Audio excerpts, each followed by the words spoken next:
اعوذ باللہ من الشیطان الرجیم۔ سورۃ البقرہ اور آیت نمبر 221 انشاءاللہ آج ہم پڑھیں گے۔ بسم اللہ الرحمن الرحیم۔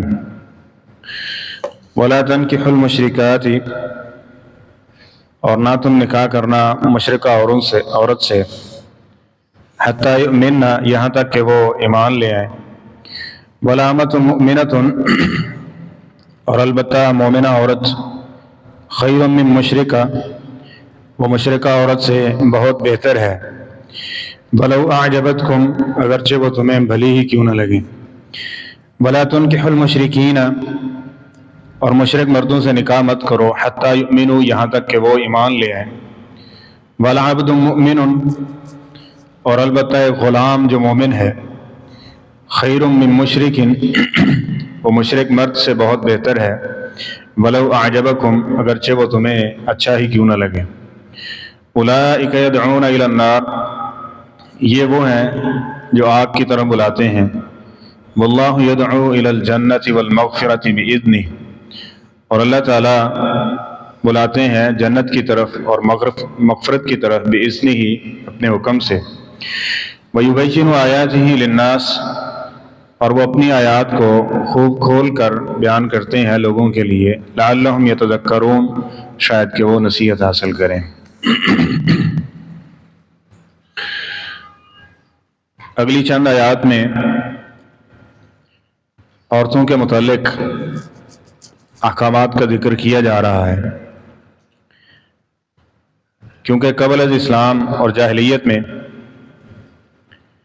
عورتوں کا کردار اور اس کے ساتھ عورت کی ذات کو برا سمجھا جاتا تھا، حتیٰ کہ اس میں بہت سارا عمل دخل اہل کتاب کا ہے کہ جنہوں نے تورات و انجیل تک تحریف کر کے اس کے اندر ایسی ویسی باتیں لکھ دی جس کی بنیاد پہ ایک پورا خطہ کیا اس وقت کا ماحول ایسے ہی تھا کہ جس طرح ایک جانور کو فوقیت یا جانور کے ساتھ سلوک کیا جاتا ہے، یہی رویہ تھا۔ تو اللہ تعالیٰ نے دین اسلام کے ذریعے عورت کو جو حقوق دیے ہیں وہ موجودہ معاشرے میں کسی کے پاس بھی موجود نہیں ہے، اور جو بہترین ایک حفاظت کا سائبہ اسلام نے میسر کیا ہے، اس کی مثال کہیں اور نہیں ملتی ہے۔ اب اس کی بنیاد ہے تو اس کی بنیاد اور آغاز کس طرح سے ہونا چاہیے، اس چیز کا بھی اللہ تعالیٰ نے حکم دیا کچھ اور رہنمائی کی ہے۔ جس طرح کے نکاح و رشتے کے معاملات کے اندر بندہ چھان بین کرتا ہے نا، کچھ لوگ ہیں ان کا معیار ہوتا ہے کہ وہ اپنی برادری میں کریں گے، کچھ لوگ ہیں وہ اپنا سٹیٹس دیکھیں گے، جی سٹیٹس پورا ہونا چاہیے، برادری کی خیر ہے۔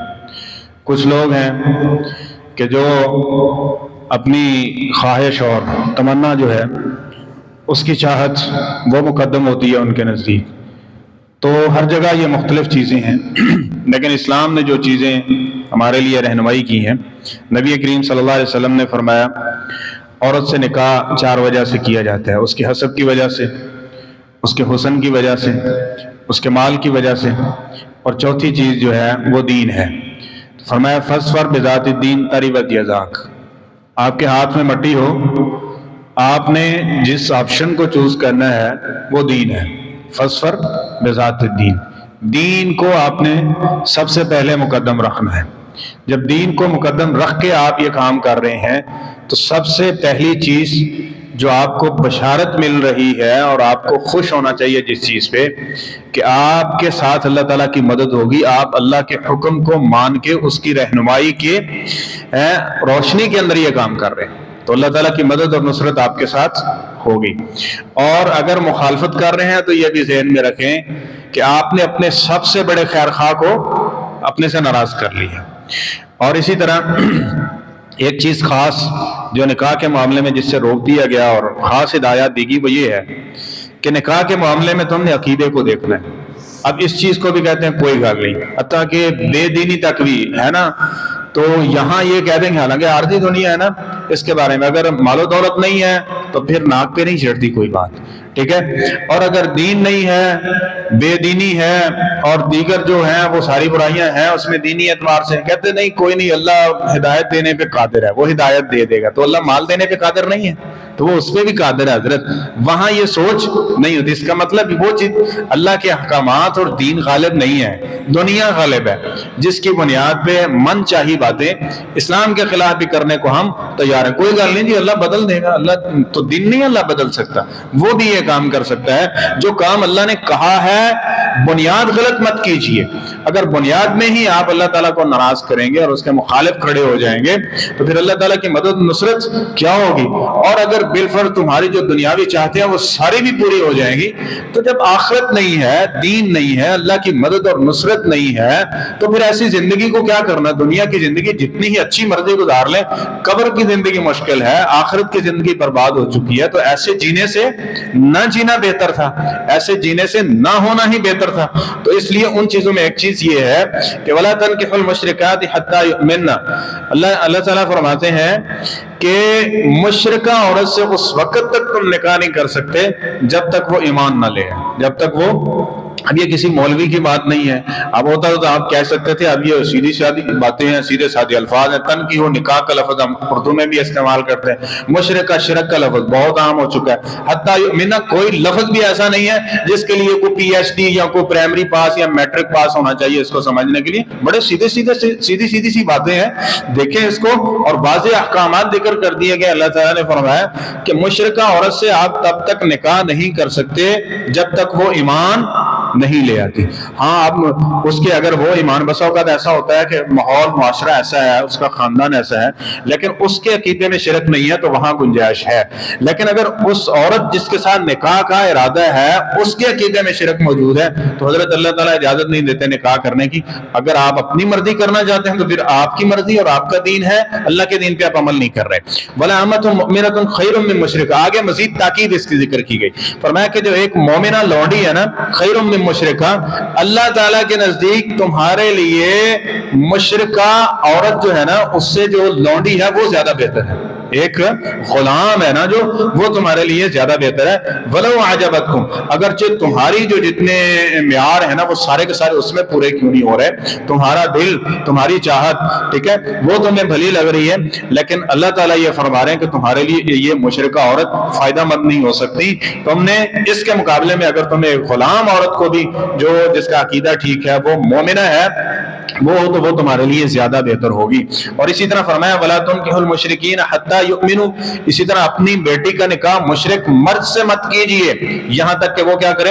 اب ایک ہی بات تھی نا، دونوں میاں بیوی ہیں، لیکن الگ الگ سے تاکید کی گئی، الگ الگ سے، کہ بچی والوں کو الگ تاکید کی گئی کہ آپ نے مشرک مرد کا انتخاب نہیں کرنا، اور اسی طرح بچے والوں کو الگ سے تاکید کی گئی کہ آپ نے مشرکہ عورت کا انتخاب نہیں کرنا.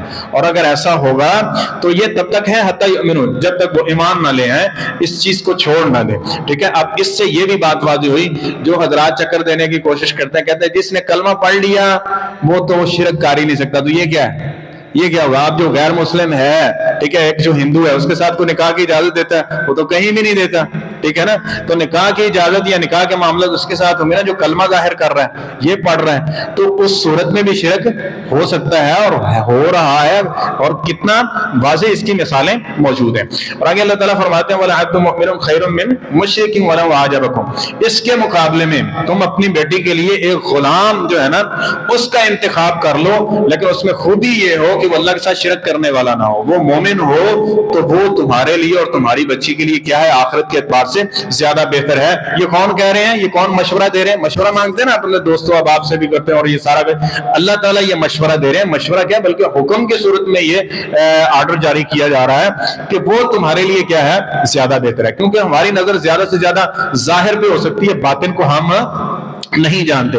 ہم موجودہ حالت کو دیکھ کے تو فیصلہ کریں گے، لیکن مستقبل میں کیا ہونے والا ہے یہ ہمیں معلوم نہیں. لیکن اللہ تعالیٰ سب کچھ جانتا ہے، وہ دل کی بات کو بھی جانتا ہے، مستقبل کو بھی جانتا ہے، اور اس سے زیادہ بہتر اس معاملے کو دیکھنے والا کوئی نہیں ہے. اور یہ ساری چیزیں ہیں بھی اس کے اختیار میں، اور جب اس کی نافرمانی کریں گے تو پھر ایسے ہے کہ جس طرح ہم نے اس کی مخالفت مول لے لی ہے، تو پھر کس طرح سے اخروی خاص طور پہ خوشحالی میسر آ سکتی ہے؟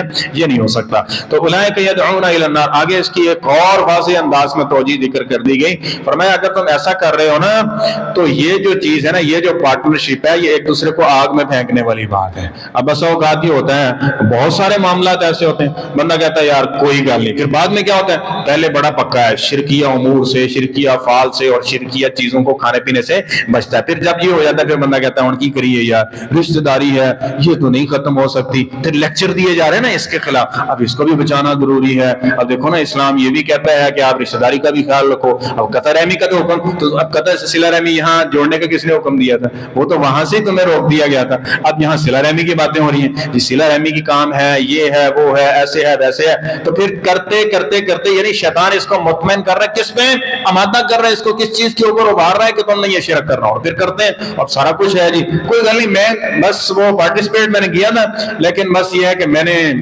کچھ اور بچنے کی کوشش کی ہے, اب موقع نہیں تو لہذا بس مجبوری کی صورت میں, تو مجبوری میں اللہ اجازت دیتا ہے نا.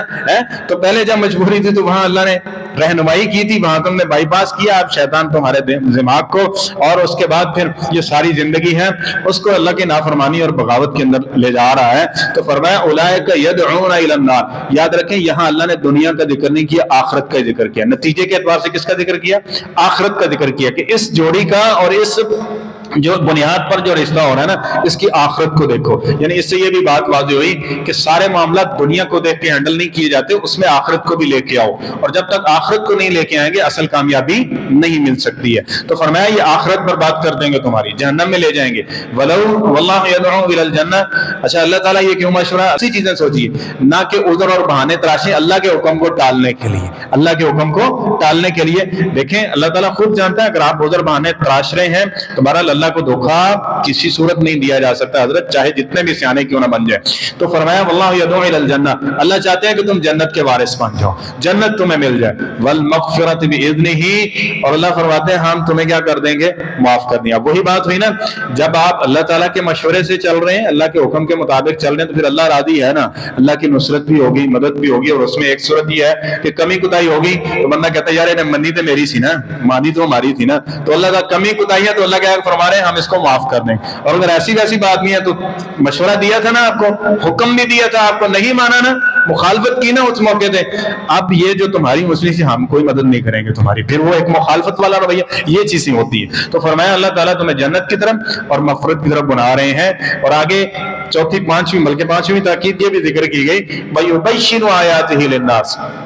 اس طرح ہم اپنی آیات کو کھول کے لوگوں کے سامنے ذکر کر رہے ہیں, لعلہم یتذکرون, تاکہ وہ نصیحت پکڑیں. نصیحت یعنی نصیحت کے اعتبار سے یہ بھی ہے کہ اگر آپ آخرت کے اعتبار سے اس کو دیکھیں گے تو پھر تو بات واضح ہے کہ جو شرک کرنے والا اس کی آخرت ہے نہیں ہے نا. تو وہ جب اس طرح کا معاملہ ہے تو پھر کسی نہ کسی صورت کوئی نہ کوئی شرکیہ اعمال و افعال کریں گے. جبکہ یہ اتنا بڑا گناہ ہے, اگر ایک جملہ بول دیا شرکیہ اعتبار سے اور اس سے توبہ نہیں کی ہے تو وہ ساری زندگی کی نیکیوں کو برباد کرنے کے لیے کافی ہے. ایک ہی جملہ, ٹھیک ہے.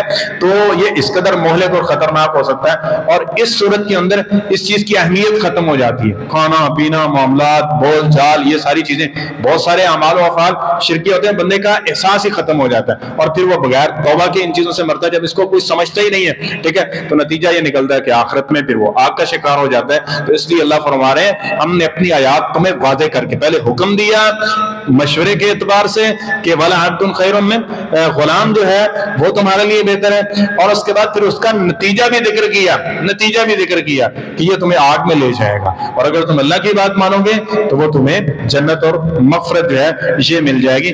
اس طرح سے ہم تمہارے لیے کھول کے ان آیات کو ذکر کر دیا تاکہ تم اس سے نصیحت پکڑو, یعنی اپنی آخرت کو بچا لو, اور جو صحیح فیصلہ ہے اس کرنے کے اندر تمہارا مددگار اور معاون ہو. اللہ تعالی ہم سب کو جمیع معاملات میں